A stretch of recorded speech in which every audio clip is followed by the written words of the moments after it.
She doesn't even go here. I'm bi, actually. Excuse me. Could the ugly, untalented gays please report to the principal's office?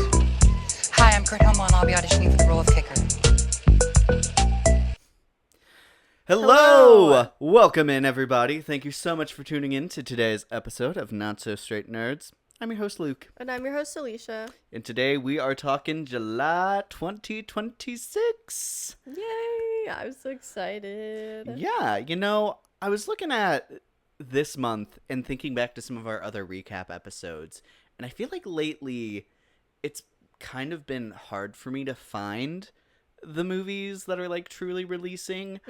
We're in a pretty small town, so it's not like we get a ton of theatrical releases that aren't, super wide. Yeah. But I've gotten a bit more than I have been this year in That's the awesome. month. So I've been kept pretty fed. No, I'm excited. I think we were both wondering if the weekend we're getting Paw Patrol. We were really hoping we would also get End of Oak Street, and we are. I saw that. So, and something else, I believe, as well that weekend. But anyways, so it's exciting that our theater, I think, is trying. I think in the past, it hasn't always done a great job at getting some movies. But I do feel like some smaller releases they're doing like the week after. I see ways they're trying, and I appreciate that because there's only so much you can do with a small amount of theaters. So, props to y'all. Indeed. Yeah, this was such a good month. We have a lot to talk about, and I mean a lot. Yeah. So. And if I might just verbalize how much I enjoyed this month. Sure. We keep track of the movies in a ranking of the year, and 5 of these movies made it onto my top 10 list of the year. Wow. So okay. half of my favorite movies of the year came out in this month. That's awesome. Yeah. I've not counted mine, but I will say my top 5 are all 9 out of 10s.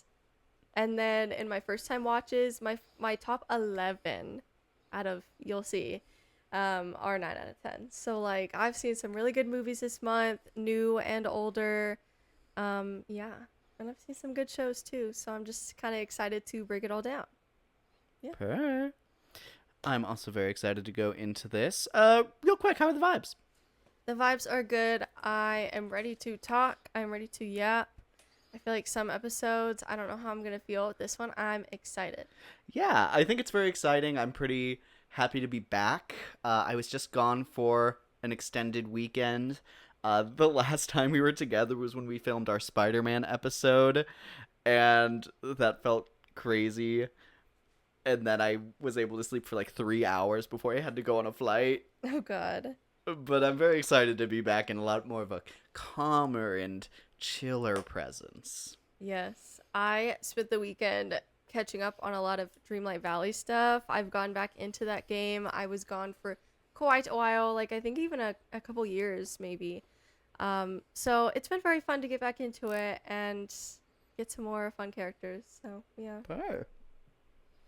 Well, I will also Yes. use this as a point to let you guys know, the audience, that we are not going to be talking spoilers on any of these movies we're going to talk about. Yes, that's true. Uh, We usually also say the same thing about our first time watches and shows. However, I binged the entire 6 seasons of Sex and the City. So I do some of those things. I won't as much as I can go into things, but it's hard. Like, it's hard to do some shout outs about like couples. I mean, that kind of in itself is a spoiler if y'all know what I mean. So I won't be like, super specific stuff. Yeah, I will try to be as vague as possible, but there's only so much you can do when you want to say, I love this couple. Like, well, okay, you have to say who it is. So, anyways, things Sure. like that. Just be warned if you want to see it and haven't. So, Sure. And maybe we'll give a heads up on that when we start yeah, ranking. yeah, I agree. Sure, cool.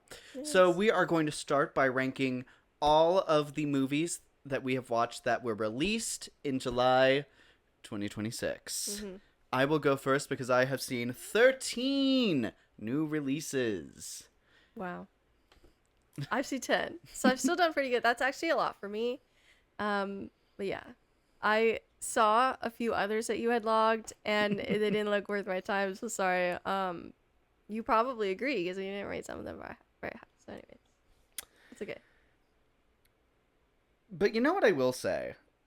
Other than the one at the very bottom, Yeah. I think I enjoyed all of the movies that I watched this month. Even if I think they're like, you know, a little trashy to like okay. It's like, you know, watchable trashy to okay. I liked my top 8. Okay. So yeah. Starting at number 13 for me, I have Moana. We have an episode on it. Unfortunately. Sorry, I'm not going to be giving you flowers because you did the same thing as the original animated, but just like worse. I can't. No, with that though, I do want to shout out the upcoming Tangled movie. You know, because they're filming so much outside, they're about to finish with that, but so we won't get a lot more information for a while, I'm guessing. But we've been getting a lot of behind the scene pictures and videos because they're filming outdoors. And the dress is actually really cute. I think it's different from the original, but still very her. I think the way they seem to be doing her hair is very clever. It's almost like a pantyhose or like sock kind of thing with a majority of it.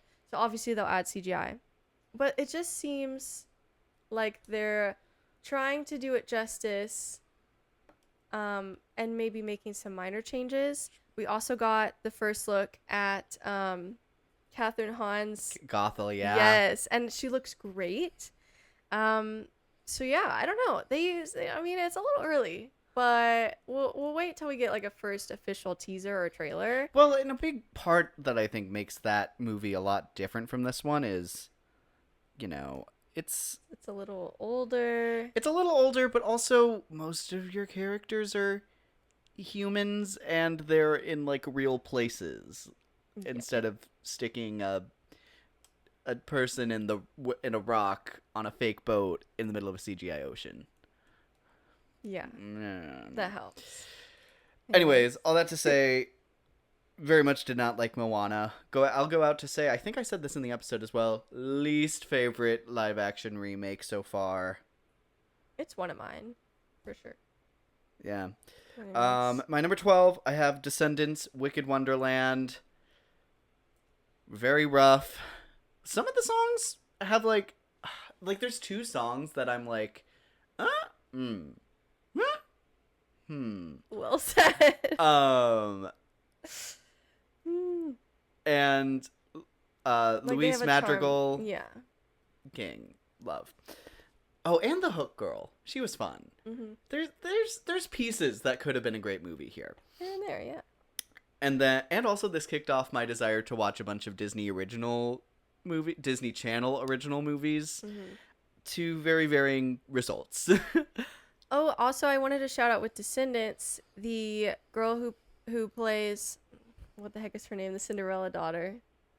Blue? That's not, no. Chloe. It's red and, okay. Anyways, what a bizarre, anyways. She just got casted in the Better Than the Movies movie, I believe, which people are talking about. Cam Cameron got the male lead of that, and as someone who's read that book, let me tell you, I'm so excited about it. There are mixed opinions on that, and I think it's because they wanted, from what I'm hearing, the book talk community really wanted Jack Champion, except they're like, but he had curly hair. You know who also has curly hair? The actor for Cam Cameron. Anyways, people are being weird about it, but he's gonna be great. As someone who read the book and doesn't have some weird bias, I'm very happy about that.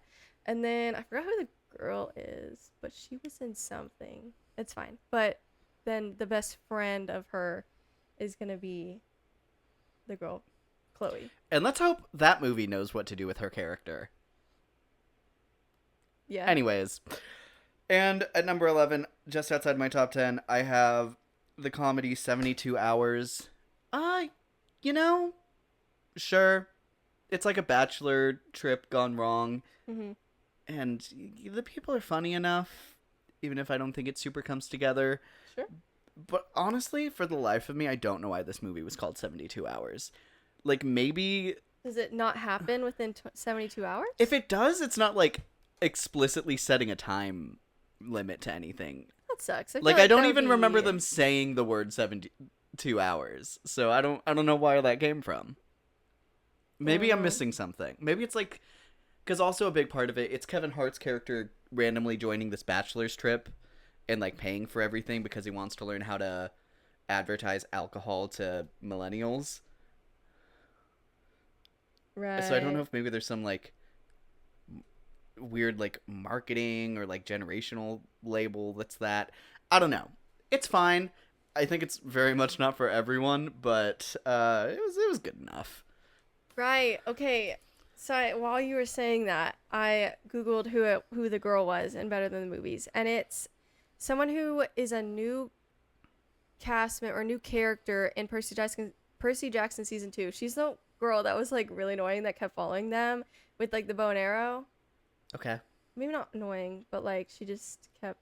The one who was like on the boat? Mhm. Yes, I remember. Yes. So good for her. I think people were just laughing because they had fan cast. Part of it was the Jack Champion thing. I think other people that were excited, just a little shocked.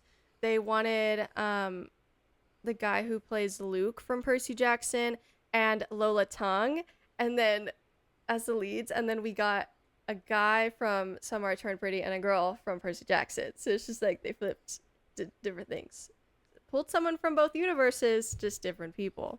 Interesting. And I think that's kind of funny. That is funny. Anyways, yeah.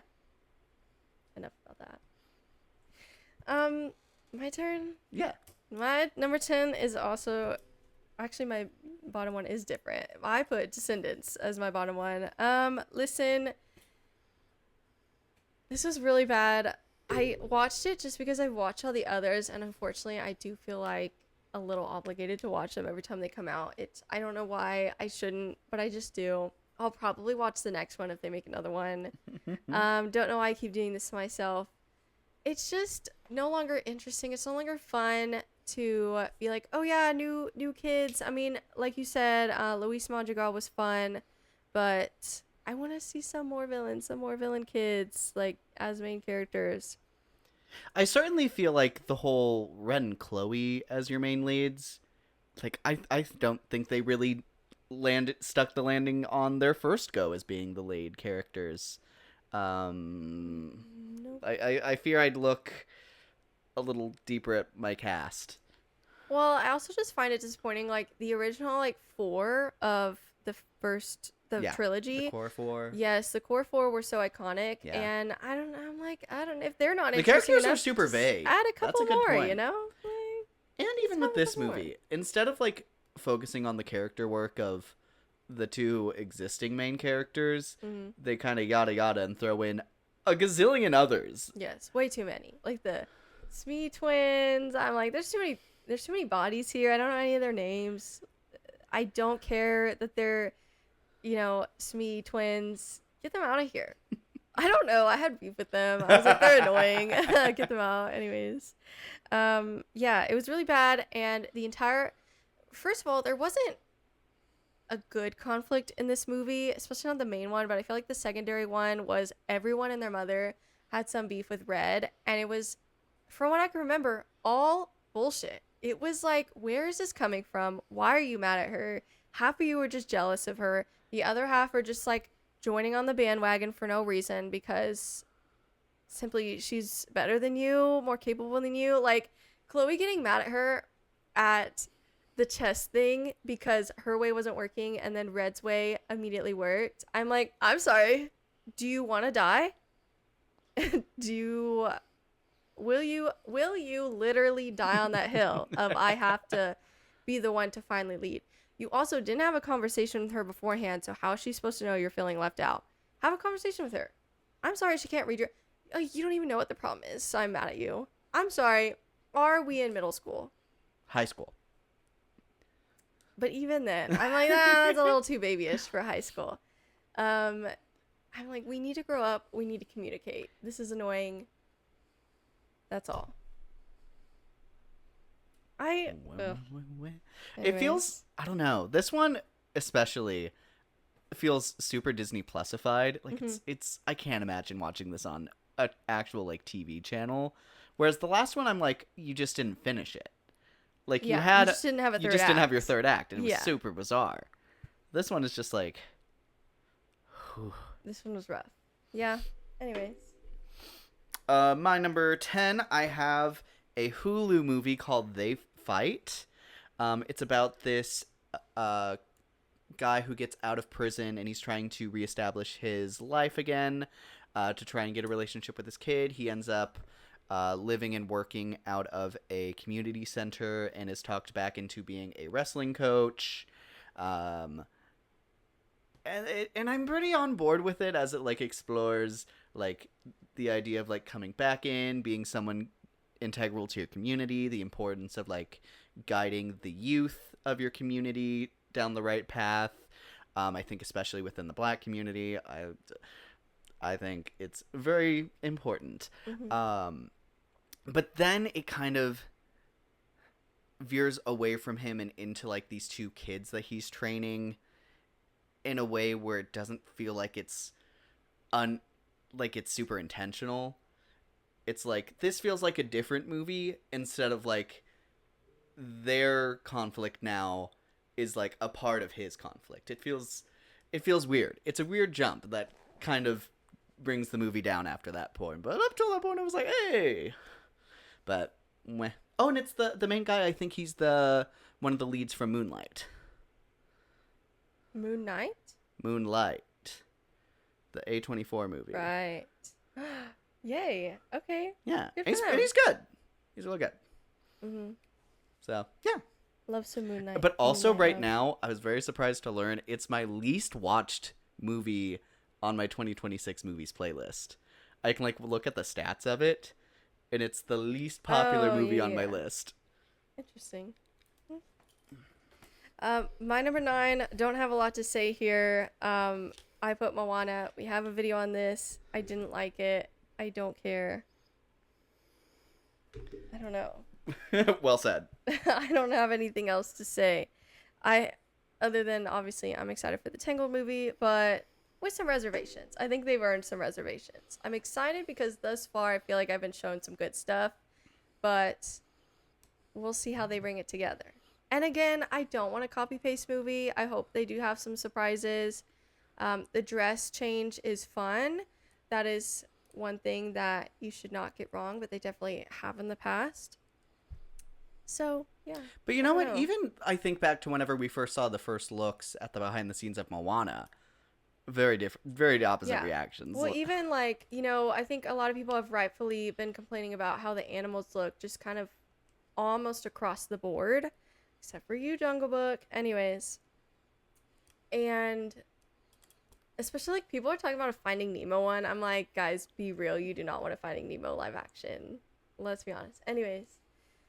But with Maximus, they have like his actual head moving. They have like the entire head built, which is fun because it's always the face that looks off. So I'm hoping since they've actually created like the head, and that's the hardest, that would theoretically be the hardest part that they always mess up. I'm hoping it'll be okay. And then Pascal as well. He's so small. I'm like, just build him.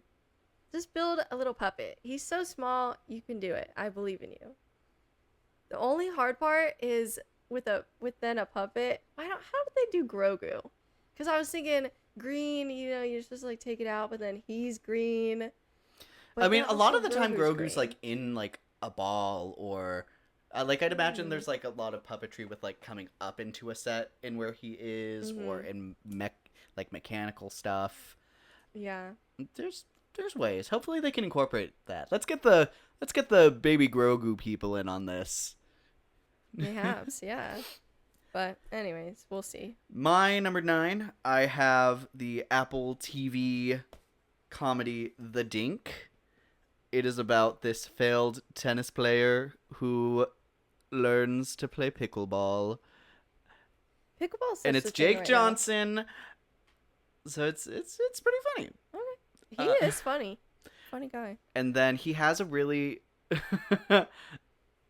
semi romantic relationship with a notably older woman. And it's endearing and hilarious. Sure. So, yeah. I'd say this one was pretty worth a watch. Okay. That's good.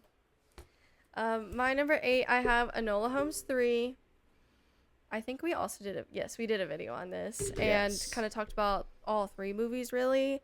Yeah, this one was solid. It's definitely not my favorite of the 3, and it's actually a lot of people's least favorite. I don't know. A lot of people really liked 2, and we didn't like 2. So I The don't thing know. is, if I there. liked 2, I don't remember it. Yeah, I think And I remember that's- 3. Yeah, I mean, it's a lot more recent, but I don't know. but I remember 1. So true. But yeah, it was good. If you want to hear more of our thoughts, listen to Yeah, that an video. episode. Anyways, 8 is also Enola Holmes 3 for me. I'm curious how similar our lists are now. That would like in it. We'll have one difference at least. I think at least 2 actually. Anyways, my number 7, we also have a video on. It's Minions and Monsters. I actually really liked this one. So did Luke. It was very fun. I'm disappointed that more people didn't watch it, and I'm actually a little surprised that more people didn't watch it. I don't really have an explanation for that. I'm genuinely kind of shocked. I don't know. You know, people are kind of lumping it in with the whole, oh, well, people, their tastes are higher now, and so they're not necessarily, like, feeding into every, like, sure blockbuster. Like, well, this one was actually good if you watched it. Like, everyone I feel like who has seen it likes it.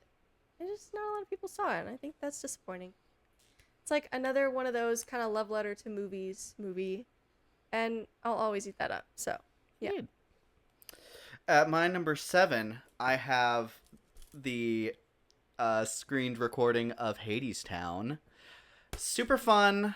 I have some thoughts that I'm not brave enough to talk about with an original cast. But it was super fun. I love the set. The songs worked a lot more for me. Oh, your opinion's popular about the main guy. Really? Yes. Everyone. Okay, so there are people. Now, listen. I have nothing wrong with the actual person. I don't know the person. Sure. And actually, I found out that the 2 of them are married in real life, and I think that's adorable. That is adorable. And I actually feel like I could see Now that. I want to rewatch it. No, I and don't. and know but that. I saw little things like when he was holding her one time and she was kissing his arm. I thought like, wow, that's really good choreography. And now I have to wonder, is that just kind of like them The being vibe. them? Yeah. I will say I'm not a fan of his voice and what he chooses to do with it in the movie. Not to send like actual hate to him. It just wasn't my thing. It was fine. I think there could have been worse things as a main character, and at least he seems like a good person. Like, there could be Certainly worse right now. scenarios. That Well, yes, and then with everything with Hadestown. Yes, with Hadestown, and then at least he could like hit the notes. Sure. I'll give him that. I'm just wasn't my favorite, but there are a lot of people out there that actually do agree with that. So Fascinating. they say that a lot of people say that he's their least favorite Orpheus. Like, aw, but I don't know. I mean, but at least he got to play Orpheus. Cause Yeah. to be in the running for Orpheus, crazy bragging right. Well, and then there's the people that are on the other side of the extreme opinions where they're like, well, he's the classic, he's the original, so like he's perfect, he is the blueprint. And I'm like, okay. Well, we saw the original Wicked actresses, and then people were saying that with the movie casting, and then the movie came out and all you bitches loved it, so shush. Yeah, indeed. It was That's really such a nothing defense. him and Hades are a little flipped in my, not like their castings, but my like critiques of them, and that I think Orpheus is a great singer, but I think his acting isn't on the level as everyone else in the cast. And then I just Hades, don't like I love the it. like. He's almost and some pain. of his choices are Yeah, I don't like the interesting. choices. And then Hades, his acting, amazing, right up there with everyone else. But then his singing roles kind of blend in with his talking roles because of how insane his voice is. And his voice is awesome. Yeah, the talk singing is great. It's just then it goes to When it goes into the singing, actual singing, which is unclear at too many Yes. times when it's supposed to be singing. But then it's like you're just not hitting those notes. But anyways, it was super fun. I was really happy that we got to see that in theaters. I think it's a wonderful show. Hermes Eurydice, and Persephone. Mm-hmm. Oh my god. Amazing. Love. Amaze. The actress for Persephone apparently had regretted how much she was in that performance, and everyone was like, "Girl, You like crazy. that You was ate awesome." that. Yeah, they're like, "No, don't." I like, She's I did too every now and then much." I still think of her. It ain't right. It ain't natural. Girl. I think of when she was on the stage, like all the way bent over, just flinging her arms. I'm like, "You're awesome." You are that bitch, girl. When she did the little like jump, and her arms and legs went totally back. It was kind of like, wow, No, that's she's so impressive. cool. So cool. You did not do too much. That was amazing. Queen. Anyways, Okay, you're 7. my number 6 Six. is Okay, Avatar. I put the Avatar movie. We have an episode on this as well. It was good. Could have been better, but you know what? It could have been worse. And I do think I would have appreciated this more had it been released in theaters, but it wasn't. And I do think that contributed because it's not like one of those that was always going to be on streaming. The fact that the theatrical release was taken from us does and will forever put a little bit of a damper on my review of this. So, sorry. Should have released it in theaters. My number 6, I have Minions and Monsters. We had an episode on this. I greatly enjoyed it. Even if it feels like it doesn't super live up to the monsters part of its title. Mm-hmm. And I will say, especially because I'm tracking its box office movement, and it's like not even in the top 10 of Illumination films yet. Crazy. That's crazy. Literally going into our summer movie draft, I was like, and I cannot bet against Minions. No, I was actually a little worried that you got Minions. I think that was one of my, I think right when you got it, that was my next one to grab. Mhm. So that was just one I'm genuinely shocked and disappointed. Yeah, it's crazy. I do think there's something to be said for how reference heavy the entire first half is to a much older audience and people who can appreciate film. Maybe it's not that good of a gateway if you don't know these things already. Yeah. So I don't know. I would understand that limiting it a little bit, but it's still a Minions movie that has awesome shenanigans. Yeah. I don't know. Weird. My number 5 is Hades Town. I feel like when you had it, we talked a lot about it, so I don't have much else to say. But I really liked it, and I have been making a list on Letterboxd. If you want to see my full list, I usually put our handles or whatever towards the end of our videos. But I've been making a list of musical pro shots I have seen, and I've seen 10 at least as far as I can remember. And it's so fun. They need to keep doing that more. Yes. I wish I wasn't so busy and we could drive and see the 6th one, but I feel like I'm about to get busy. Mm-hmm. I don't know if we'll make it. We'll see. But No, I remember I'll see it eventually. recently there was some business person in Broadway that was like, we just don't know how to reach new audiences with Broadway stuff. And it's like, dude, it's just not accessible. Yeah. And it's the attempts to make it accessible, I think, are so awesome. Yeah. And I think, honestly, I think there's value in multiple versions of this, because Yeah.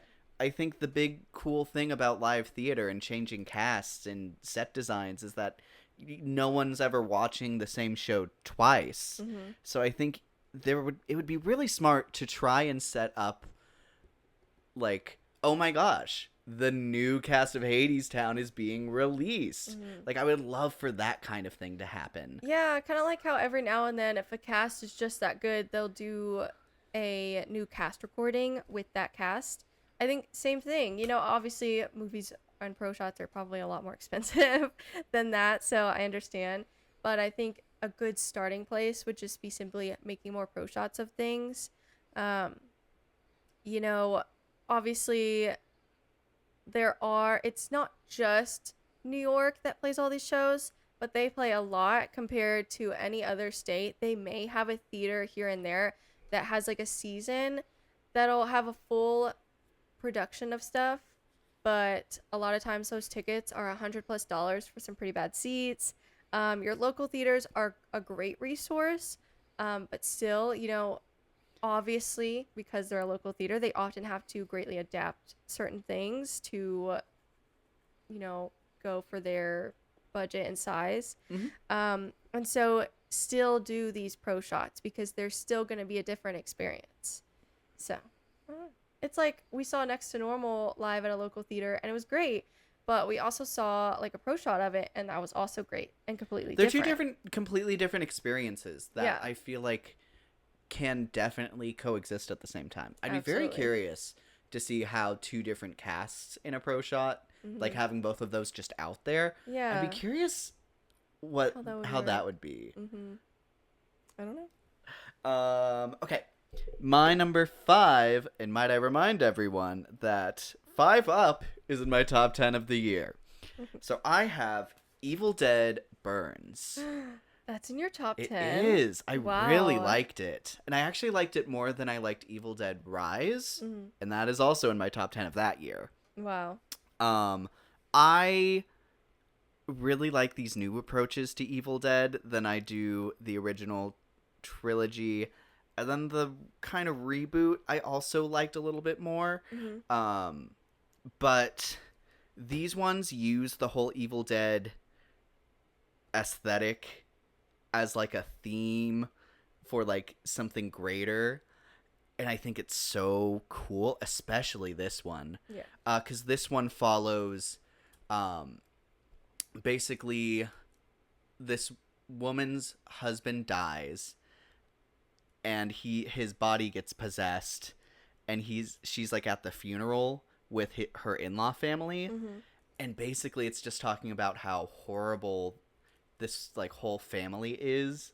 And it's like the Evil Dead is like spreading through them like it's rotting like from their like horrible personalities. And it is funny, it is terrifying, all of the stuff that they have these things do, it's terrifying. It's not crazy gross. For an Evil Dead movie, I feel it's a little reserved. And then right at the end, it ties into a bigger thread, which I'm so excited to see where that goes. The performances, I think, are great. I think the setting of the house is so cool. He was Muse, and he's in Wednesday. Hunter... Not Schaefer. Hunter Dorian or Dorhan. something. Dorian. or something along those lines. He's great in it. Yeah, it is just, it's a blast. It's like fun slasher horror, but also I think a bit of elevated horror, which is a really fun combination. Nice. That is not in my top 10 because I unfortunately do get grossed out by things. So the Evil Dead movies will probably never be for me. I have not watched any of them and don't really plan to. I'm so sorry. I'm sure there are some good movies in that franchise or universe. I just cannot bring myself. I do get disturbed by gross things. There was like a shot in, or whatever, scene, whatever, clip in the Spencer movie where she like clips her arm with like garden shears or something, and that still haunts my mind. So I can't watch a full movie of stuff like that's way worse than that. I'm so sorry. Anyways, I'll never purposely watch a movie that is that gross. I will try to avoid them if I'm aware. Anyways, my number 4 I'm very excited to talk about, but I will be reserved because you haven't seen it. It is The Invite. I got to see this one weekend day. I just happened to be in town, and my father, we grew up watching a lot of movies together, and he happened to not be working that day, so we went to see a movie that was, I think, the only one that he was interested in, that one that he hadn't already seen. Anyways, we got to watch it. And needless to say, horrible experience to watch with your father. If you know, you know. And I don't know. We left that movie and he said, you know, I love watching movies with you. I did not enjoy watching that one with you. And he probably liked the movie. He just didn't like it. Anyways. I would love to rewatch that with you when it comes out, if you would like. Anyways. Okay. But it was so good. I just can't. I won't say a lot about it. It's so good. Please go see it if you can. If it is somehow still there a month later. But if nothing else, watch it when it comes out. in some capacity because it's really good. The script is really good. It's not perfect. I wouldn't be surprised if it doesn't end up winning any Oscars, but I wouldn't be surprised if it won some in that kind of halfway point show. It might have. I don't know when that happened. I know the noms were out. That for a got while. awarded. We can go through it after this. Okay. But there's the AFTAs, I believe it's what it's called. It's like a Yeah. halfway point for the awards season, and it got a lot of nominations in that. Yeah, and I think sure. I think it'll still get a few Oscar noms, but I just don't think it'll win compared to some other stuff. Sure. We'll get there. At my number 4, I have Avatar: Aang the Last Airbender. I adored this movie. I've seen a lot of people talking about how it's like they have an air book now. I think So it's true. really cool to have Aang kind of be forced with an air villain. Mhm. I think it takes a look at the spirituality of the Avatar, which Aang hasn't focused on nearly as much as Korra has, just in like the type of villains that they're fighting in their arcs and whatnot. Yeah. But I think it's super cool. I think all of the characters age up perfectly. I think the action's incredible. The animation's incredible. I think the voice acting either works for you or it doesn't, and it aggressively does for me. Yeah, I think this movie could have been as long as it wanted to be, but I think it got everything that I needed from it. Awesome. Adore. And we have an episode on it, so you can hear more of my thoughts there. Anyways, I'm just thinking about the invite. Anyways, my number 3 is Heartstopper Forever.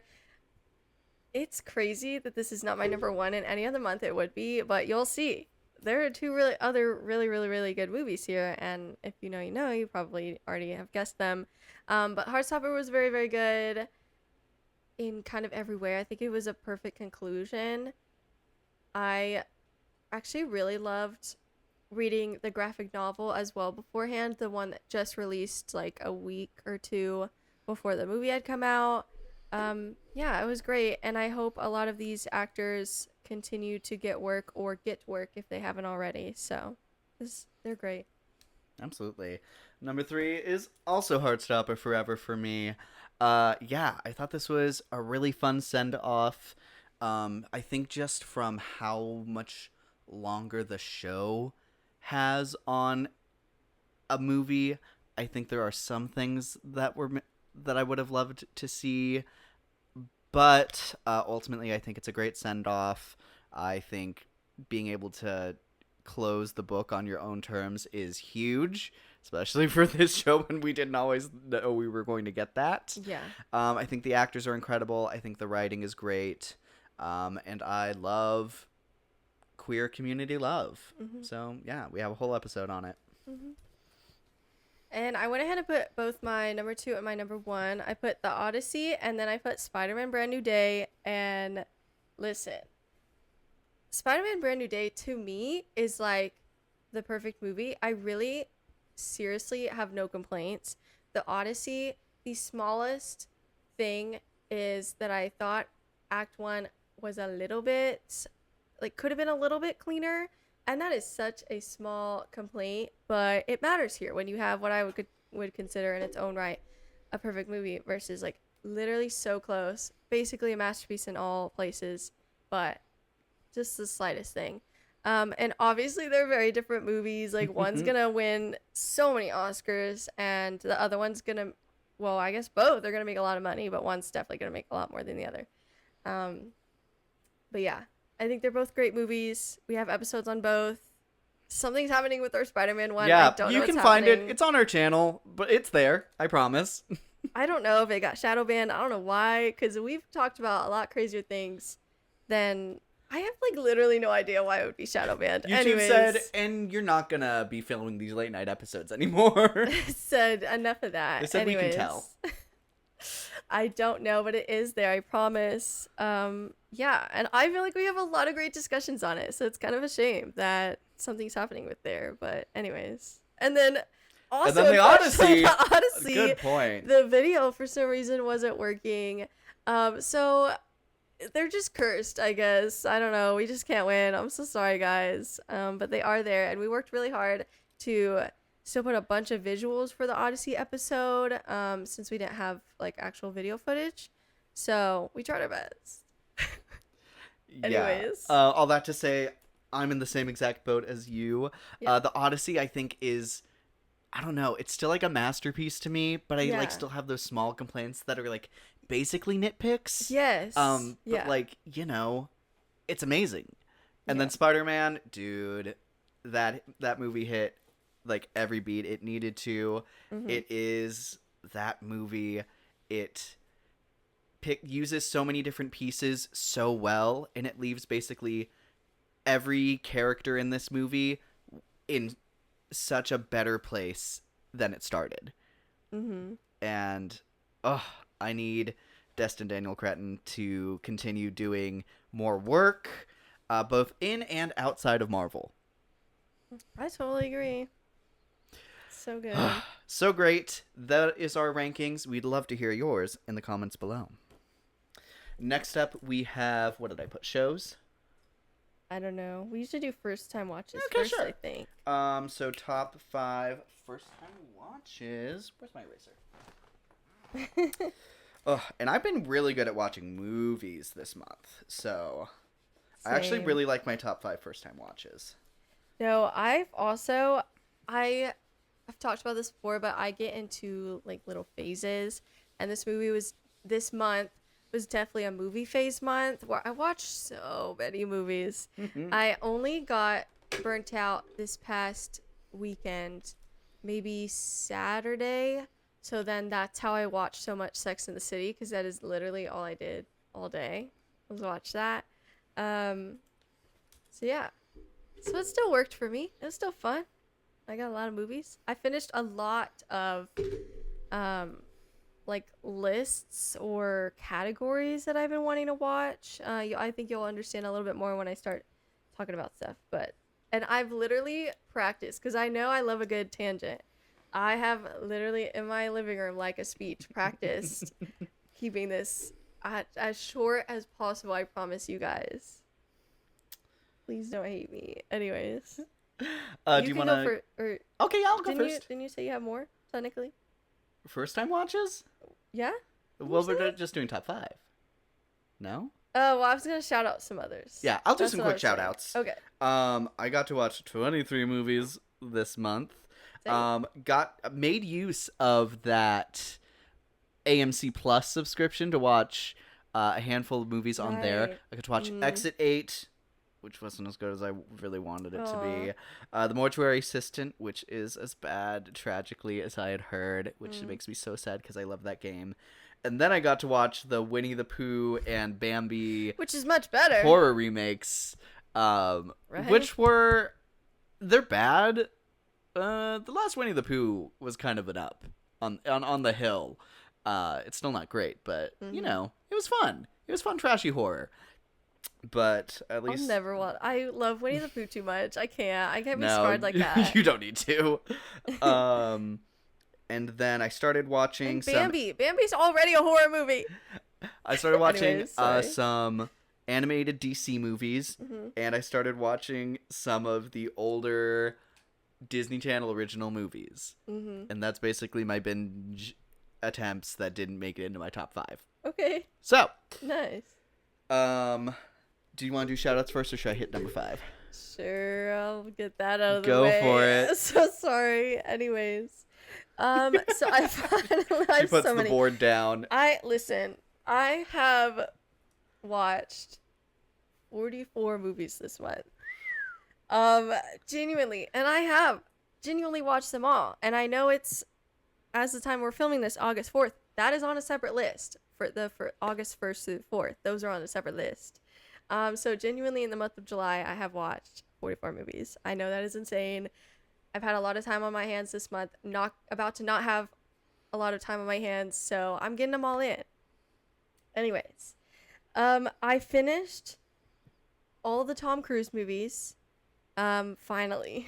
That was a rough ending to, for a while, what was a pretty good kind of full watch on his entire filmography. It was pretty good for a while, for the most part. Here and there, you know, you have a couple bad ones, but that the ending. I was like, I had like maybe 12 movies left. I got to the point where I was like, okay, these seem like they're not very good until we get to Edge of Tomorrow, and then Edge of Tomorrow is really good, and then it seems bad, and then we get to American Made, which is his last one, and that one's good. And I pretty much agree with that. That those two were good, and the others not so much. Mediocre to bad. Anyways, so won't shout out any specifics on that really. Let's see. I wanted to shout out The Terminal with Tom Cruise, which was actually really cute. Listen, my top 26 are 8 out of 10. It's crazy. I watched a lot of great movies this month. The Last Duel, I've been watching a few Ridley Scott movies because The Dog Stars that's about to come out with Jacob Elordi is a Ridley Scott movie. Didn't know if you know that. I didn't know that before I saw that. So I was like, I guess I'll catch up on a few of his movies that I have missed. That is one of them. And it was good. I definitely don't regret not seeing it in theaters, but it was a good watch where you could skip certain things in the movie. Yeah, Jodie Comer, you were amazing. Pete's Dragon, the live action, was really good. You've been telling me that for a while, and you were right. I love to hear it. Here's where I don't know if I'll make people mad, but I put One Flew Over the Cuckoo's Nest with Jack Nicholson.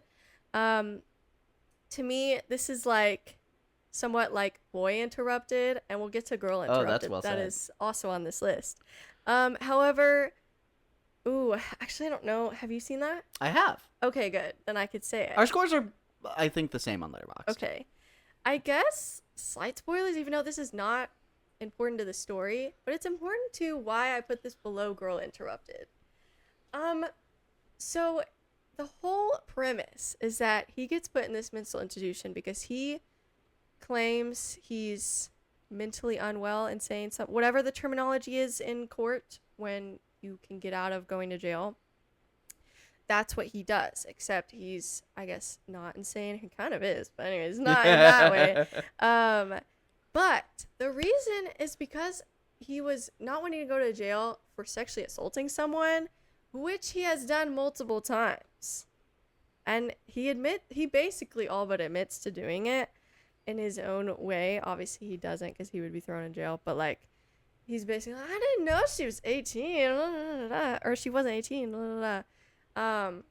She's saying, like, her, like, looked 18 to me, which is a crazy line.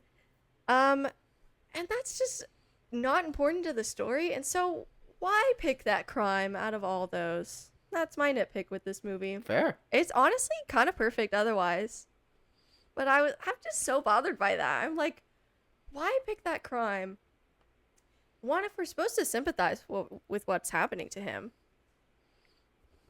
I can't, because I think he deserves something, like, to be treated horribly, because he treated someone horribly. Like, he deserves to get actual punishment for that. I feel bad for some other characters in that movie, but it's like, are we supposed to feel bad for him? Because I don't.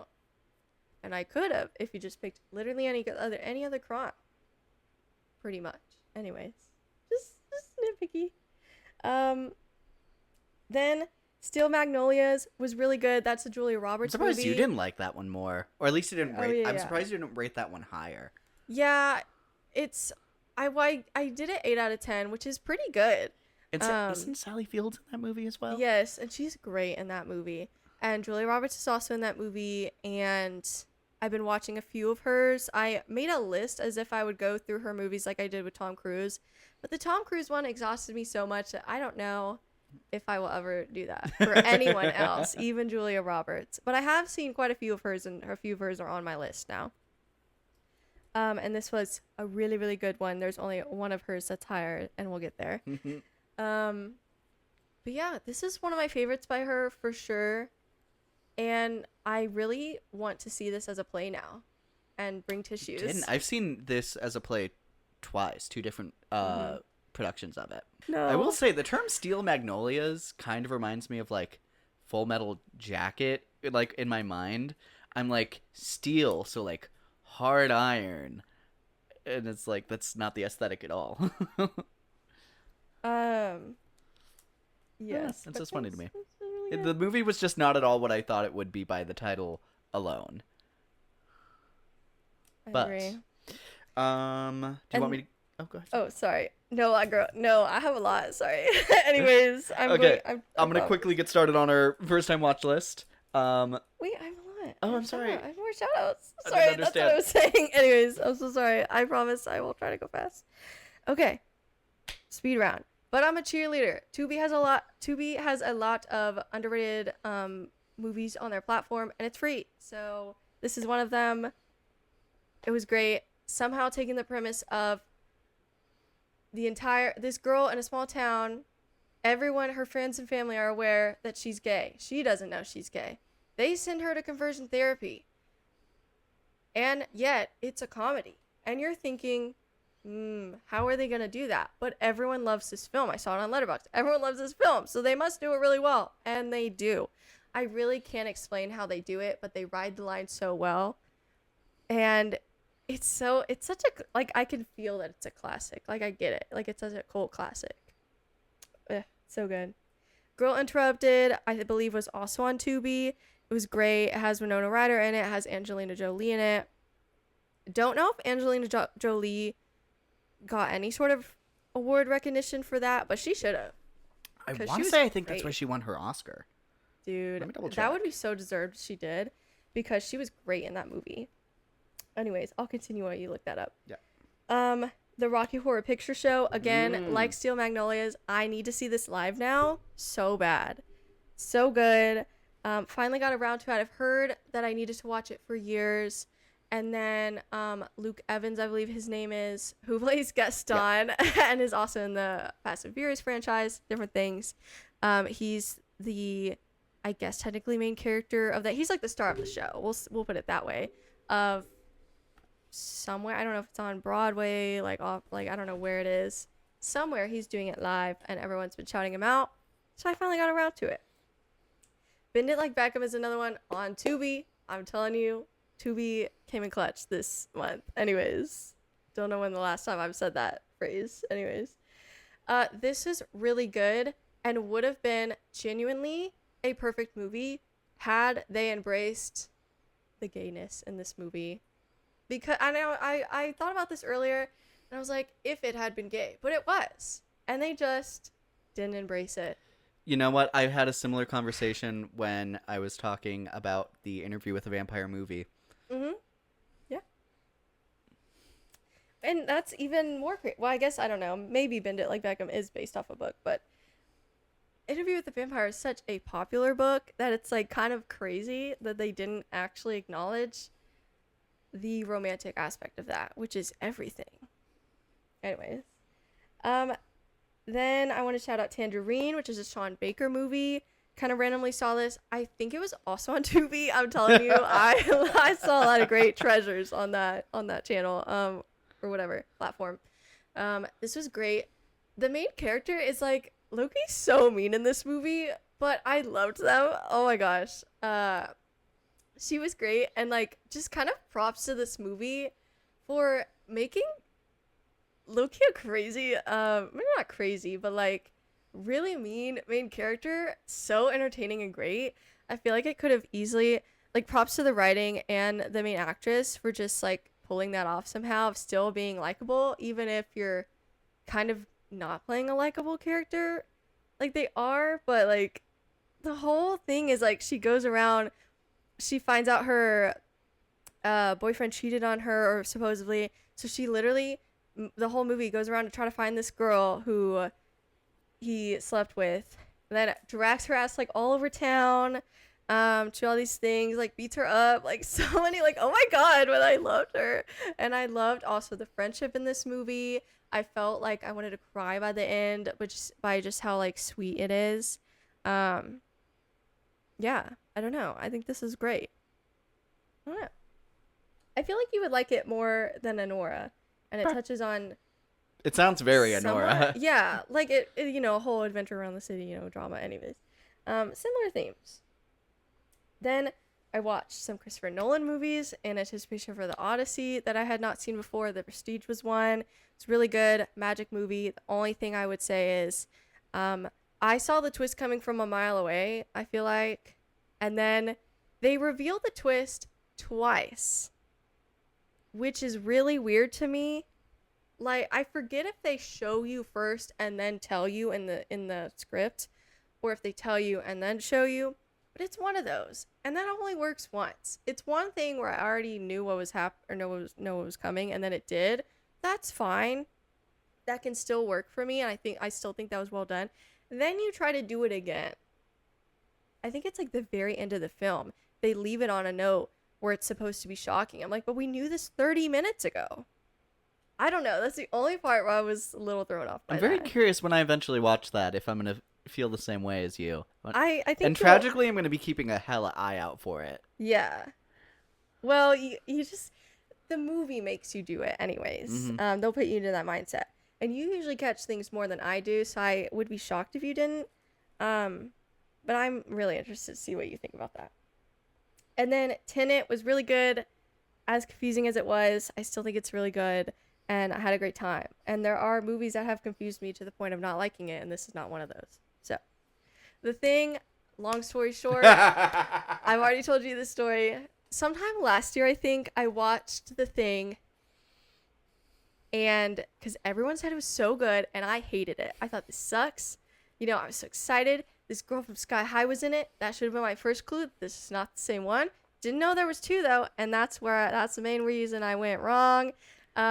But I went to my local library to rent it. That's how I watch a lot of these movies, actually. And just picked one up. It said The Thing. Watched it. Didn't like it. Said this was really bad. So I didn't rate it. I didn't log it. Then weeks later, I find out I watched the newest version, which a lot of people say is really bad. So I logged that finally. And then I finally got around to watching the original, and it was really good. So that's my fun story about The Thing. Lawrence of Arabia I watched. Want to rewatch it in smaller chunks to dissect it more, but it was really good. Citizen Kane, I really liked.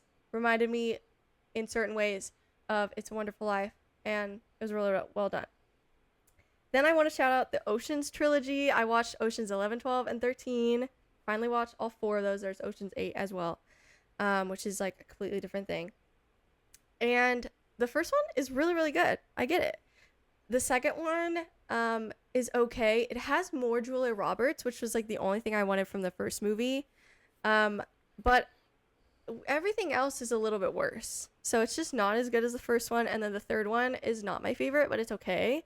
And then Ocean's 8 is really good. It has all women pretty much, and they're great. It's such a random but fun cast. Kill Bill as well. I watched both of those, and they're both really good. And there's actually one where Quentin Tarantino and me will always have beef because I hate feet and he loves feet, and we'll just that forever clashes. However, what I also find annoying, because he's just pretentious and shades very talented people for no reason. Nobody's talking about you, and I think you hate that. Anyways, he makes 2 parts, but then he makes one where he combines both parts into one. You just watch one long movie. He counts that as he's only made 1 movie. So his 10 movie limit is technically he's already hit 10. But because he combined those 2, he's at 9. And that just irks me a little bit. I'm just that's stupid. But whatever. Whatever you want, dude. Then I watched the Before trilogy. I'm almost done, I promise. This is number 6, and then I'm done. The Before trilogy was also really good with Ethan Hunt. Oh, and I forgot her name, but she's also really good. I've been wanting to watch this forever. This is such talk heavy. All they do, the entire 3 movies, is talk. Literally. You literally watch them walk around as a duo and talk. Or sit, or whatever. All they do is have conversation, and yet it's very compelling, and it's very well done. I'm done. So sorry, I will never do that to y'all again. Hopefully. She makes no promises. I had a lot to talk about. You did. Ugh. Indeed, you did. Anyways. And she practiced that. Please talk as long as you want now.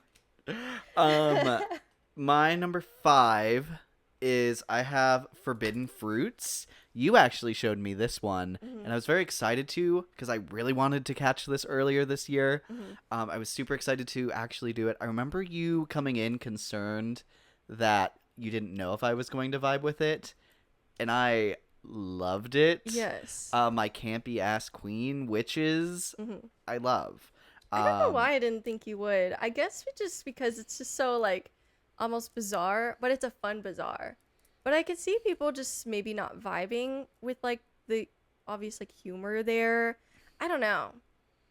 But I liked it. I vibed with it, and it was very fun that I saw you were vibing with it. So Yeah, there's movies that I like understand people not like getting the vibe of, and this is in that category. Like even if, and I can really love it, and I can hear someone say they didn't like it, and I'm like, oh, what? Because it wasn't for you. yeah.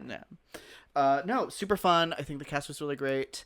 I think Lola Tung, please get away from Prime as soon as you can. I think you're so great. Alexandria Sharp, Lily Reinhart, and Victoria Pendry. I don't know how to say her last her name. love from you. What a great casting. Mm-hmm. They're all so fun. Their clothing, the aesthetic, it's just a blast. I recommend this movie if you like campy Witches. girl drama witches. Yeah. It's just so funny. They're just like a little coven of witches that hate men and work at a mall. And isn't that a bizarre concept? But I loved it. My number 5 is Inception, the, I believe, yes, last Christopher Nolan movie that I caught up on. I still need to see the following, but anyways, Inception was really, really good. And I found myself thinking about it a lot, and I agree with you that ultimately, whatever interpretation you have of the ending, it doesn't matter. Because he's happy. Yeah. Yeah. I think it's And I awesome. love that. Yeah. At my number 4, I watched the Oscar-nominated Arco. This was, I think, nominated in all, if not most, of the animated categories this year in awards season. And you know what? This probably is my second place. I think it's really cool. The animation's fun. It's very, like, anime-esque in its inspiration. It's about this kid from the future who accidentally gets stuck in the past with this like rainbow time travel suit, and then the entire movie he's trying to get it to work again. I watched the English dubbing of it, and the dub cast is really funny. Will Ferrell's in it as this guy, like group of men chasing this person from the future because they're like crazy and obsessed with it. I'm a mother of a son. Yeah, it's super endearing. Mark Ruffalo plays a robot. Over. It's a vibe. Very fun. I recommend this movie if you can find it. Yeah. My number 4 is another Ridley Scott one, Thelma and Louise. Hard to talk about this one if you haven't seen it and don't know what it's about, but I will say, what girlhood, definition of ride or die. One of the girls, I was like, I know your face, and I realized pretty quickly she's like the evil queen from Enchanted, and I love when she pops up. Her She's voice, incredible. her face, anywhere. I'm always like, I know you, and then 5 minutes later, I'm like, I know where I know you from. She's great in this movie. Both of them are. I think, I kept thinking about Promising Young Woman when I watched this film, and Promising Young Woman I also rated pretty high, not as high as this, but pretty high.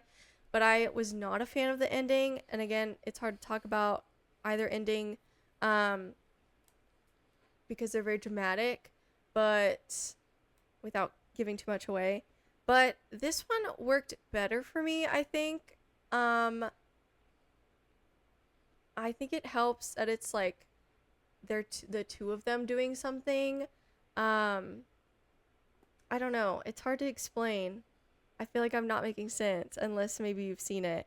But I love the two of them. I think that carries this movie and adds something that maybe Promising Young Woman is not necessarily always missing, but it brings a fun vibe to this. I think Promising Young Woman has such a like what could have been vibe about it, whereas like because it's talking a lot about this lost relationship, whereas I would assume, and I haven't seen Thelma and Louise, it feels like you're sitting in that relationship in actual. Yeah.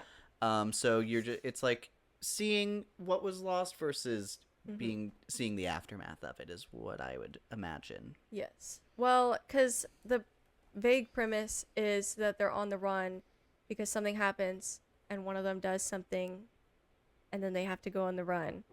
So it's a very, very ride or die type movie, and they're just such a great duo that it's a very fun watch. I really, really loved it. So, yeah. Perfect. My number 3, I have Meet the Parents. I went through this entire trilogy? I think it was a trilogy. Yes. To catch up for Focker-in-Law, which comes out later November, this actually. I year. thought it came out next month. No, because it was such a September, great but yeah. Thanksgiving movie. Mhm. It's such a great time to release that. Yeah. And the Focker-in-Law is not too far off my list. I thought it was an okay follow-up, a pretty decent follow-up, but this one is so fun. Mm-hmm. Robert De Niro, you are hilarious. Yeah.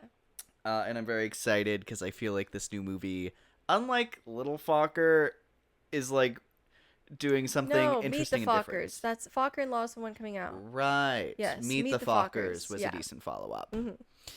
But Yeah, Little Fockers is really bad. Anyways. Yeah. Meet the Parents, so fun, a classic. I agree. My number 3 is Paris is Burning, another little tiny like group of movies I wanted to watch. Was the Heartstopper cast had interviews with, I'm guessing, Letterboxd, where they were asked, what's one movie, I forgot what the question was, but it was something like, what's one movie that's really important to you, that like reminds you of you, that was important to your life and your character, something along those lines. And Joe Locke said one that is on my list. We'll get there. And then Yasmin Finney recommended Paris is Burning. It was really good. This one has been on my list for a while, but her recommendation got me to finally see it and move it up my queue. And it was really good. I thought, this was one that I would like to revisit again in the future as well.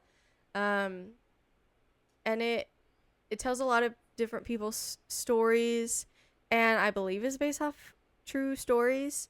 And I don't know, just gives me an insight into a world at a time period that I knew very little about, I guess, before seeing this, and it's very well done. It's almost like a documentary type thing. Rad. Yeah. My number 2, another AMC Plus watch. I watched the also very nominated film, I think in 2023, Memoir of a Snail. This is stop motion animation, Oh. and it's, gosh, I don't even know how to describe it. It's a very like, it's a bit of a bummer, honestly. It's like a, Don't worry, I have one of those on my it's list like too. a depressing comedy. Oh, It's, mine is not a comedy. Anyways, I don't we'll know, get there. but like, it's crazy.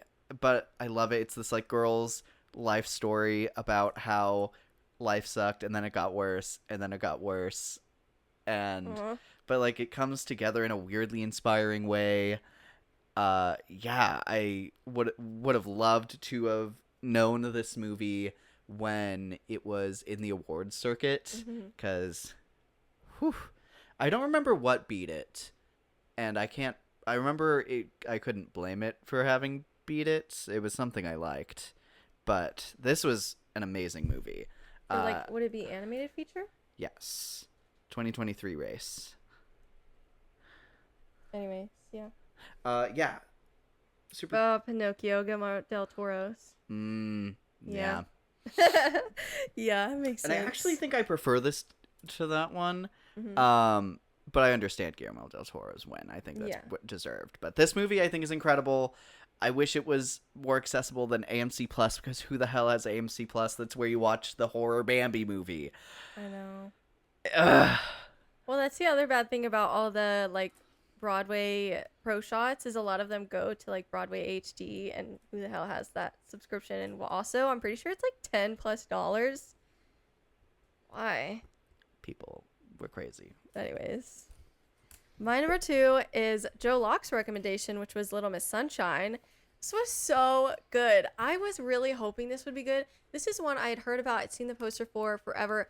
I thought it was a more modern movie than it was. It's like early 2000s, actually. I believe, like 2010 or before that. This is so good.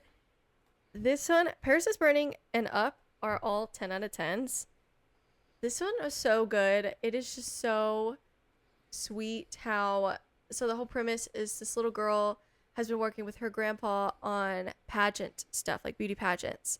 And, but I guess she's like in the beauty pageant world. No, it doesn't fit in, I guess. We'll put it that way. She's so adorable. I mean, she's a kid. Beauty pageants are... There's whole conversations to be had about that.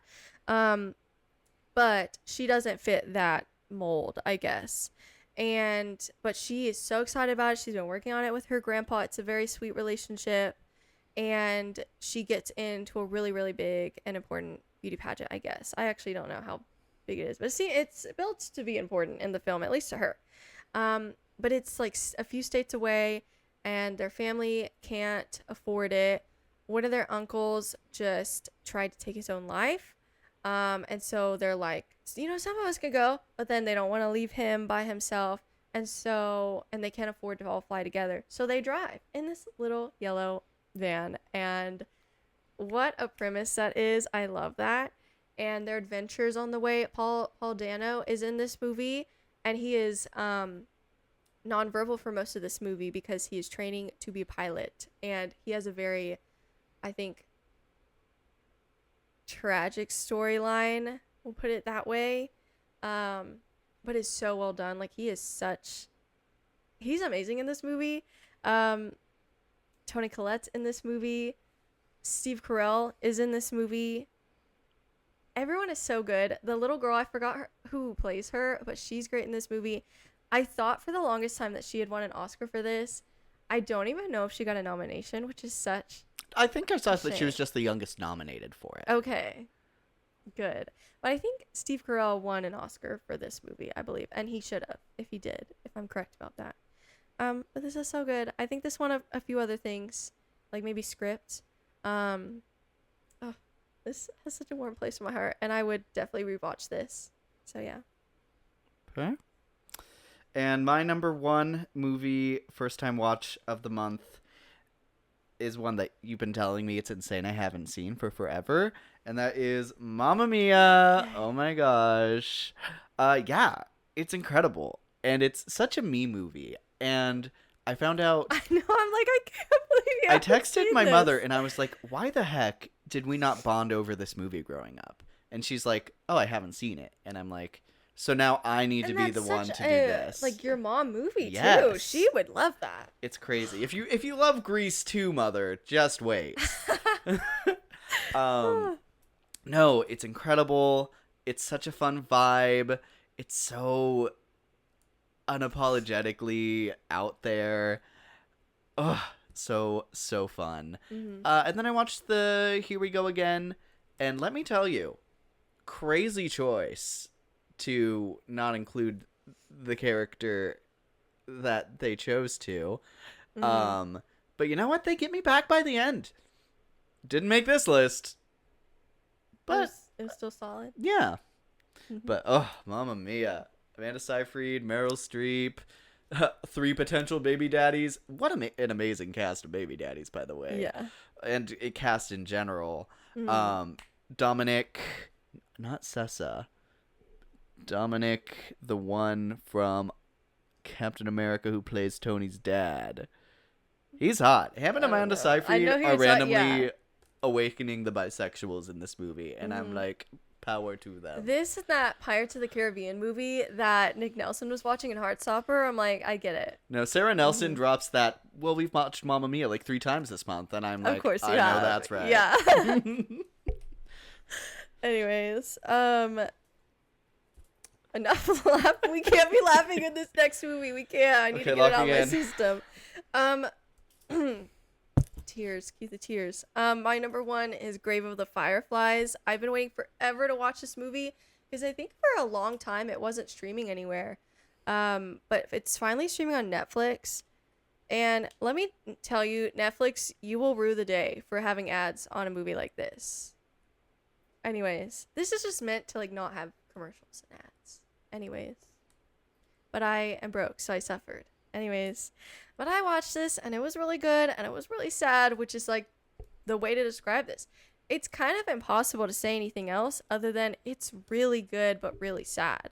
But yeah, I get it. I get why everyone says this is like a perfect movie. And my next watch along the same veins is Princess of Mononoke. I don't know if I'm saying that right. But I want to watch that one next. I believe it's not streaming anywhere, so I have to rent it. So Just watch it at my house. I own it. Okay. Could have done that this weekend, I guess. It's fine. It's okay. There'll be another weekend. Silly goose. Yeah, it was really good. You have a crazy list. No, but hey, Yeah. at least I got Mamma Mia. I don't know. My movies are not nearly as high as yours are, but I had a fun month. You had a emotionally intense month. Dude. But like I had many streaks and long streaks of like 3.5 to 5 star movies. And that is so fun. And I need that in my life more often. So yeah. Okay. And then last up, we are talking shows that we watched in July is what we're talking about. Did you have any crazy shout outs? Citadel season 2 came out and it was really bad. Nobody knew it came out. My dad, of all people, informed me, of all people, that this second season was out. That never happens, let me tell you. He's the type to be like, "You're gonna go see that new Spider-Man movie?" And I'm like, "Dad, do you know who I am? Do you know anything about me?" So the fact that he's the one who brought this to my attention is crazy in itself. But then it's bad. Dang. Just the choices. You take the chemistry that was so good between two characters in the first season and you annihilate it in the second. And then you separate Stanley Tucci from everybody else. And the chemistry's gone. The first season's pretty good. It's decent. It's like, yeah, I like it. Anyways. I watched Love Island season 7 this month. As you might have heard. And you know what? I think it makes sense that now all of the couples have officially broken up from that season. That makes sense to me. Everybody liked Alandria and Nick.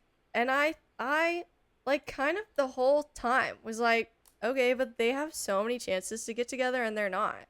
And the only reason they ever get together is because Nick's girl gets kicked out and Alandria's been single for a while. So they get together by default. And then they get second place.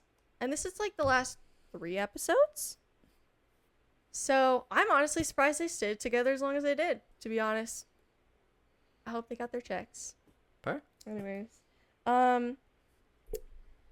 The live action Avatar show season 2 we made a video on. Not suitable for work. I think definitely not at the level of young adult, like sitcom type shows that Adults and Overcompensating got to. It was decent. It was okay. I don't really know if I'll watch season 2. It kind of depends on what else is coming out then, if it's even getting a season 2. And then Love Island season 8, we've done several videos on. Actually, I've watched some really good TV shows this month as well, because I put Hack season 2 as my number 10, which was good. It just wasn't like as good as season 1. Wait, I put it twice. Oh no. Silly goose. Okay, I don't know where I'm actually putting it. Then the Elle show was actually much better than I thought it was. However, I unfortunately definitely ship her not with the person that everyone else is shipping her with. So I feel like I'm missing something. But I can I can accept defeat. What do I know about love? Not that much. Anyways, that's fine. I'll take the L on that one. The L? Okay, I'm sorry. Okay, I put Outer Banks season 1 on this because it's been forever since I've watched it. And let me tell you, I remember loving the show. Like, this was great. This was a Netflix classic. You had to be there. Summer vibes were like peak during the time this came out during COVID. It was just a time. And it's one of those kind of like Summer I Turned Pretty, where I was also like, this was great. This was a time. We watched together. There was like a community when it came out. And then you rewatch it, and it's not as good as I remember it being. No, it's always when you're hyping it up and showing it to someone. Because tragically, yeah, Outer Banks. Sorry, y'all. I love that y'all enjoy it, and I will continue to watch it eventually. But it is the second lowest show on my list for this month. It was just like nowhere near as good as I thought. I don't know. It was disappointing. Brutal out here. And then I think I don't know. Then I have Hack season 2 again. So who the hell knows where that really goes? 7 out of 10 and then 7.5 out of 10. Don't know what's up with that because we haven't finished season 3, so that wouldn't be on my list. And then number 6, I have Sex and the City season 1, which we'll get there. I have a list of shout outs because season 2 is my number 5. I guess spoilers. Anyways. Huh. Yeah. Shout outs for me. We watched a lot of that same stuff.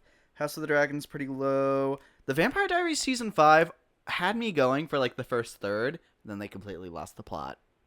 And I'm so sad. Once Silas like leaves and it's like just the travelers. I cannot stand the Travelers. It's giving whenever Catherine was replaced originally by Klaus. And I know some people really liked Klaus, but it's very similar to me where I'm like, you're not Catherine. You are not Tom Hanks. No, it's kind of crazy. My Adventures with Superman is also, it was a lot higher when it first started on my list, and then it's like slowly getting lower and lower. I don't know. Especially how much I loved the first 2 seasons. I feel like they're taking a weird and not as interesting direction this season. And it recently upticked, similar to House of the Dragon, Yeah. but not as dramatic because this last episode we just watched was like, oh my gosh, so what they're doing can be good and Yeah. not boring. And they just have let it be boring for the past like 3 episodes. Yeah. Crazy. And then Rick and Morty is solid. Awesome. And that's my shout outs. Mhm. I'm also going to be one last shout out. I'm rewatching Adventure Time from my childhood, especially because now there's a movie coming out and they've been doing shows still. And I loved that show growing up, but I've never like binge watched it. And I'm having a blast. I love me some nostalgic cartoons. No, and that's awesome. What a risk too, because some of those childhood shows might not be good on a rewatch as a binge. But it's very fun when they are. I feel like Scooby-Doo's still that way for me. The last time I saw it, I've really actually, in the back of my mind for a couple years now, wanted to rewatch Gravity Falls at some point. But I'm holding on because I'm scared.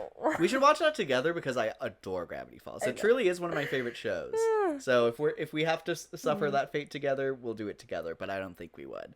I'd be so not, surprised. but like you just never like some of these they sneak up on you. Anyways, I guess you want me to go with this? Yeah, go for it. I don't remember. I put Sex and the City season 2. Technically, I only watched the first 2 seasons this month. I watched the other 4 or finished it or whatever in August. But there's so much where we could do an entire episode of me just talking about this. But I wrote down some quick notes and shout outs. And there's not a lot, but anyways. And so this is the part I guess we'll say again that I'm not going to intentionally put spoilers, but some of these are like, I really liked this couple, so-and-so, and so-and-so. And that in itself, just putting names, is kind of spoilery in itself, or it might be to some people. So I guess just be warned in that way. I'm not going to say like a bunch of specific spoiler details, but just, some things are just inherent spoilers to shout out. Carrie and Big. This is like the main, even if you haven't watched the show, you might or probably know of these 2 names. Big is like, I hate him. Unfortunately for me, I started the show knowing what happens between him and Carrie in the movie, and that's all I'll say on that. But that kind of put a dark cloud over everything that happened between them in the show. And there's still some bad stuff that happens between them in the show. He sucks. He's like a leech that comes back into her life every time she's happy and is like, I love you. Every time. She even says that in season 6. She says, no, you're not going to do this again. Every time I'm happy in life and I'm about to do something for myself, it's like and you're watching me and you magically come back. But she stands on business for like 5 minutes.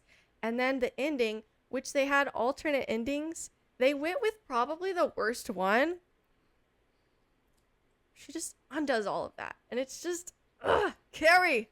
Anyways, I just want to throttle her a little bit. But also the writers. Anyways, because I just literally couldn't believe my mind. I was like, no, they're not doing this, right?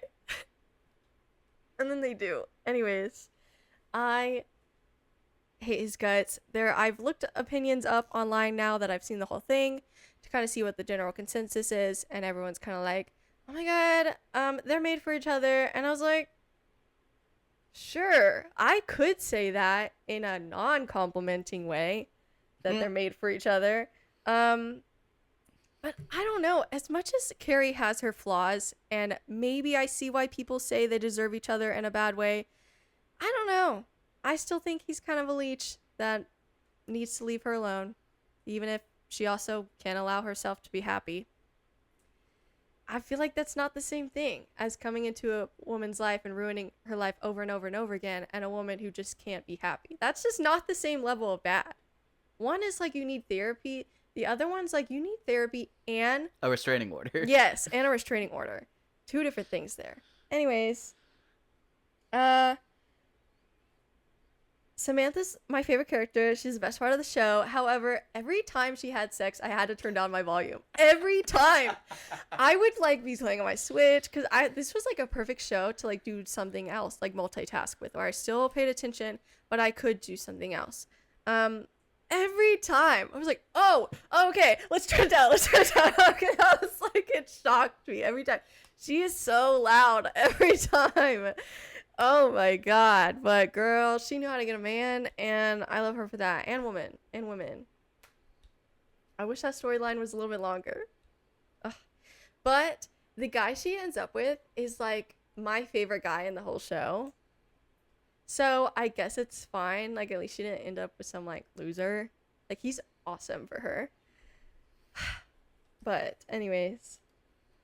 And then she had a storyline that was very shocking and sad, but got around to be very empowering in the last season, and I really loved that. I felt like she was very overdue for like a big storyline, and she'd been done so dirty so many times up until with like guys up until that season, and she finally has a man, and then something else happens, and but it works out for her. It's fine. Speaking of Richard, you are scum of the earth, but they have a song or a scene with the two of them on a rooftop. Where that song, I was like, why do I know this song? It is a song called By Your Side by like Sade, I believe. I looked it up. I was Googling. It's like, yeah, it's in Sex and the City. I know that. I'm watching it. I'm listening to it right now. Where else do I know this song from? It's in the invite, so I will point it out when we watch that. It was such a good song in the movie, and it was such a good song here, and now it's finally on my playlist. So, there you go. Stanford should have been more of a main character. Loved him. Charlotte had her moments. I liked and disliked her at times. I don't like her as much as I think most people do. A lot of people, the general consensus seemed to be she had the best character development. Everyone loves her. Everyone wants to be her. I didn't always get that, but I did by the end. Like, I liked her by the end. I really liked a storyline she gets that's also very sad. But I like the way that they left it off. I still hope in the movies that something happy happens with that. If you know, you know. I grew to love her though. I will say, however, I think Miranda had the best character development. She was great. She's such like a cynical character. Carrie's like such a main character. Miranda is so like a pessimist. all the time, and sometimes it's annoying, but usually it doesn't go too far for me. I actually really like it. And I love who she ends up with. And that is a hot take in the fandom. They actually really dislike him. Oop. Anyways, I don't really know why. They're like, he's such a child. You know, in the grand scheme of all the boyfriends in this show, I feel like he's okay. He's not my favorite, but I there could have been many worse things for Miranda. The only thing is I'm sad about how her and the doctor didn't work out, because I really liked him, but it's fine. And then, yeah. I will watch the 2 movies at some point, even though I've heard they're bad and they do things that I know I'll already not like. But I won't watch the show. There is Carrie Diaries, which has like Austin Butler and some other girl that I know, and I've heard it's good, so I'll probably watch that at some point. But there's a spin-off show, sequel show, called And Just Like That. But Samantha's actress is not there. Because I guess she doesn't get along with them. But she's like my favorite part of the original show. So sorry. I've already heard the show's not that good and does a lot of horrible things with some certain characters. So the fact that Samantha's also not there, now I'm not watching it. Now I'm done. I feel like I'm proud of myself. I didn't even practice that one, and that was pretty good. Fair. And was that just season 2 or everything? No, that was the whole show. Okay, That's okay. like, That's what I was getting. yeah. Cool. Cool. I won't say as much next month. I'm gonna start with Spider Noir. Yeah, this was Yay. really fun. Tragically, right before this started airing on Prime, I watched the Ghost Rider movies, and I was like, Oh no. do I want to keep watching Nicolas Cage be a superhero? I got to it eventually. I'm very glad I did. The Spider Noir feel of everything was super fun. Especially when it leaned into the private detective. I thought Cat was super cool. I thought the experiment, him getting his powers, was crazy. Oh my gosh. I'm so glad y'all liked that show. I loved that show, but I'm glad y'all at least liked that show. I was like scared that y'all were not gonna like that show. So I have some I'll notes. take it. That's fine. At some points it feels like CW's Gotham derogatory.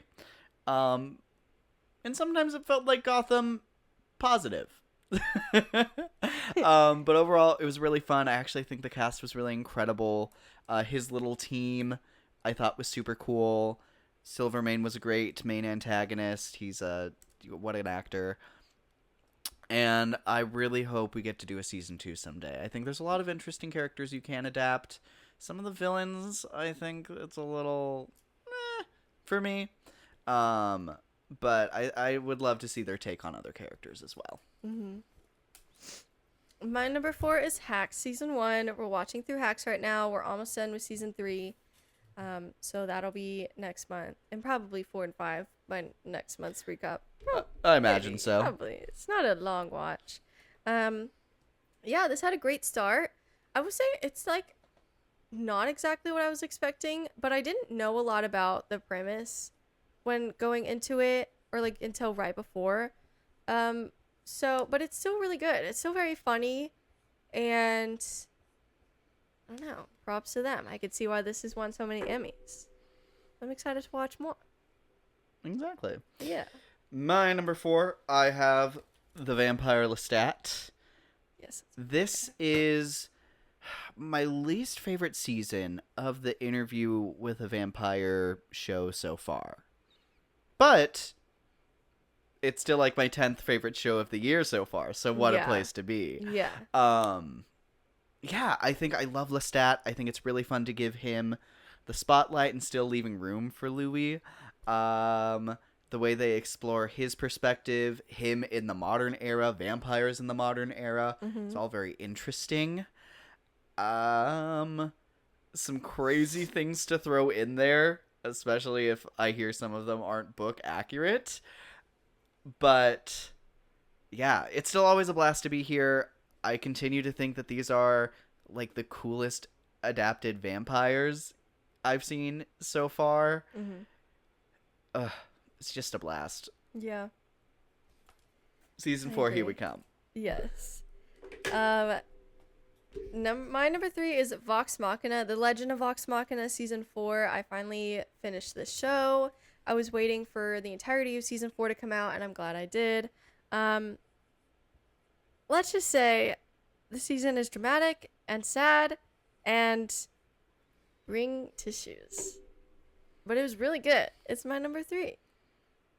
This show, I need to update my like top 10 of all time kind of lists, because this would definitely be in my top 10 now. I love this show. And I'm excited for them to make, I believe they're making another season of this. And of course they're making another season of The Mighty Nine. And then there's like a third campaign that I think they were talking about making. I'm not sure if it's confirmed though, and I don't know what it's called, but keep it coming because their campaigns make for interesting television. So there you go. If you don't know, they're based off D&D campaigns, and the people that voice that and talk it out, I think they have like a YouTube channel or something. They are the voice actors for these shows. So very fun. Good for them. And they're great. Yeah. My number 3, I have X-Men 97 Season 2. I think I'm officially ready to label that it's a decent tick under the first season so far for me. I think that they started with a really interesting starting point, and they kind of veered away from that. I don't hate the things we veered to, but I think that you could have had a whole season being where we started off and like focusing on that. I don't know. But either way, it's still a blast. I love animation and superhero animation. It is just such a fun time getting to explore Lorna Polaris is very fun. Yeah, it's such a blast. I love this show. My number 2 is the Vampire Lestat. We have a whole episode on this, so go watch that. This was so good. I think it was my second favorite. Maybe. I think I did put this above season 2. I don't know. All 3 seasons are very good, and I'm excited for a 4th, even if I have maybe somewhat reservations, just because it seems like it's going to be way less focused on Louis and Lestat. But you know what? They've made good television so far, so as long as the similar people are involved, we'll see. Yeah. Yeah.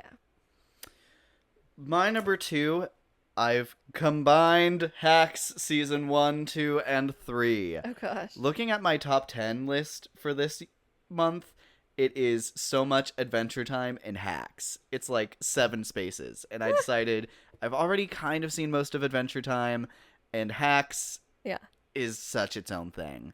So all of this into spot 2. It is incredible. I absolutely love it. I think it is such smart comedy. It is acted to perfection. It is written so smartly. So smart. Whatever. Cleverly. Cleverly, whatever. Certainly. I actually think the camera work is also really elevated. The costumes are incredible. It's just such a blast. It hits its comedy and its like character beats so well. It has really fun premises for like each episode, and I think that's just so fun. It like doesn't lag at all. I love it so much. So fun. My number 1 is The Bear season 5. We also did a video for this, so go watch that for some more detailed thoughts. But this show overall is very, very good. Near masterpiece for certain seasons. I think we both agree that season 3 was their weakest, but again, like we've said in that video, season 3 is your weakest. You're doing all right. So season 5 was an amazing conclusion. Season 4 was a big step up from season 3, but season 5 was also a step up from season 4, and just props to them. Well done. I hope they still get some recognition, even though Hacks has definitely overtaken them. I felt like it started overtaking them at a good time. And now I'm like, I need some like more competition. Yeah, I need more like what happened with Pitt and Severance last year. A little more equal. I need some wins for both here and there. So yeah, The Bear season 5 is also my number 1 show of this month, and also, spoiler alert, the year so far. Yes. I think it is incredible. We've returned back to the masterpieces that are seasons 1 and 2. The cast is incredible. The directing, the crew, it's just so good. So, I agree. yeah, that's what we're watching. Let us know if we're missing any shows, and what are your favorite shows of the year? Would love to hear so in the comments below. Yes. Whew. Lastly, we've tallied the votes. The points rather. So, for those who don't know, we have a summer movie draft which may be drawing to a close. We, at the beginning of the summer movie season, picked 8 movies each to get points based off of how they perform at the box office and in their reception. Kind of like a fantasy football draft. but for movies. It's our version of that. Yeah. So we look at points from the box office, from the Cinema Score, IMDb, and then the critic and audience Rotten Tomato scores. And I think we can call it. I need to know the numbers. I've done the I need to know how math. crazy this is. So I'll just go right through both of them. Okay. My list. I started with Toy Story 5 and I got 90 points from that. And going. And then my second pick was Minions and Monsters, which was 70 points. Respectable, but I did expect more. Me too, honestly. Then my third pick I had Supergirl, which gave me 49 points. Big underperformer from where I thought, and I actually saw an article from I think last year that was like, here's why Supergirl's gonna outgrow Spider-Man. And I'm like, that's a crazy sentiment, but I kind of thought they'd be fairly close at some No. point. I never thought they'd be close, but I thought it At would be least in the reception, received- in like the reception. Oh yeah, and that's fair enough. Yeah. I thought they'd be similar. Oh, go superhero vibe. No. Yeah. Yeah. Then I had Masters of the Universe at 57. This is probably about where I kind of expected it to be. Then I had Leviticus at 47. I was really kind of hoping that would get a wider release. Yeah. Moana at 55. I Love Boosters at 58. A bit stronger than I kind of expected it to be. And Scary Movie 6 is the lowest at 39. Brutal. Yeah, so my total currently of 8 movies is 465 points.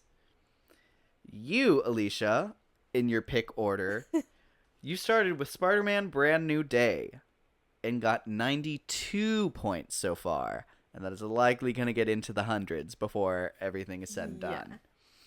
Then you had The Odyssey, which gave you 90 points, tied for the second highest with My Toy Story. Then you had The Mandalorian and Grogu, which gave you 65 points. I think ultimately that is an underperformer, and it's like the lowest. Yeah. It was trying to match Solo, and it did not at the box office. No. So crazy.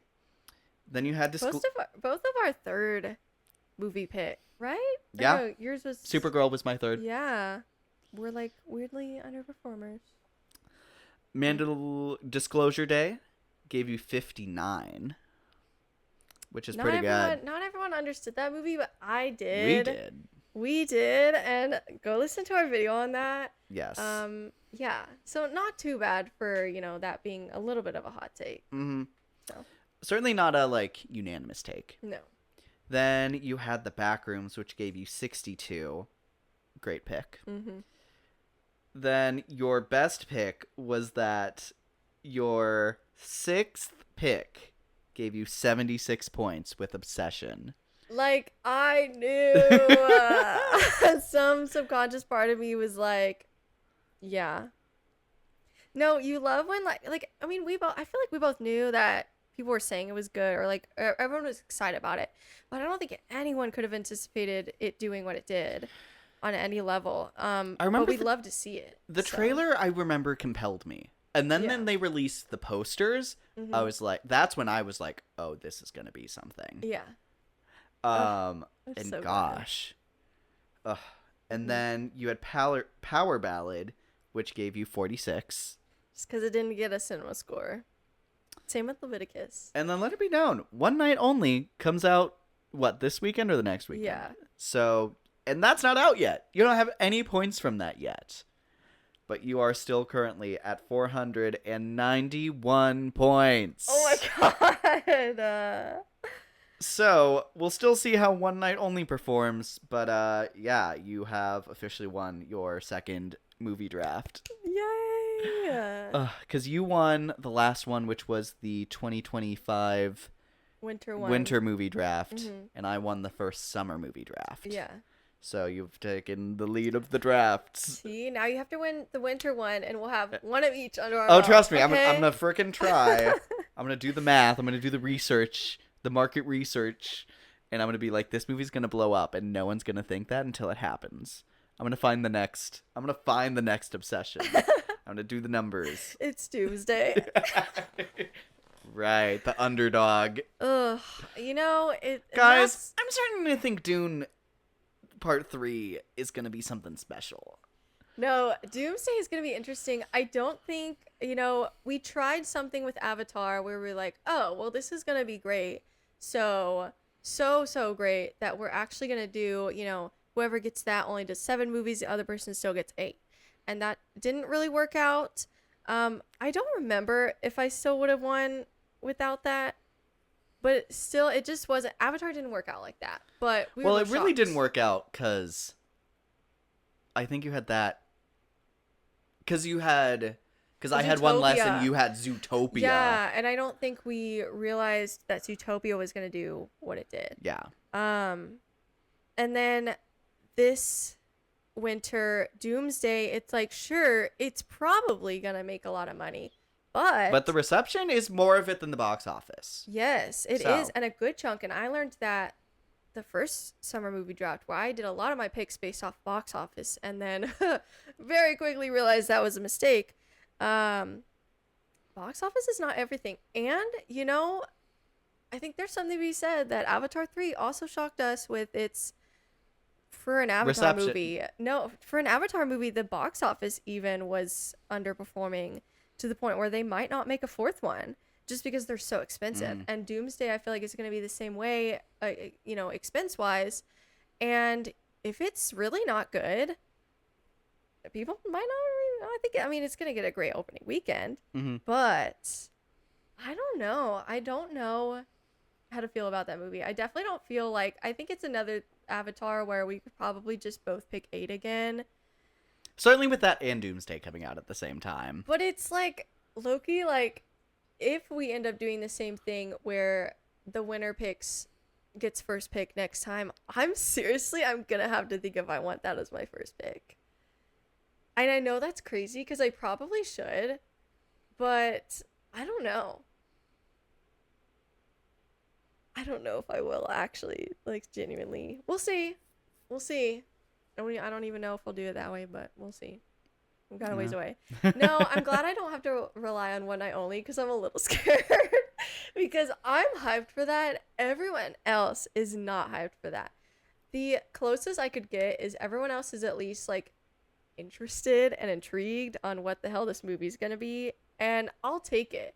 But that does not mean good scores. So I'm a little nervous on that, but I guess I don't know. I don't know. I'm just really curious how they rom-com their way around a clearly, like, authoritarian government.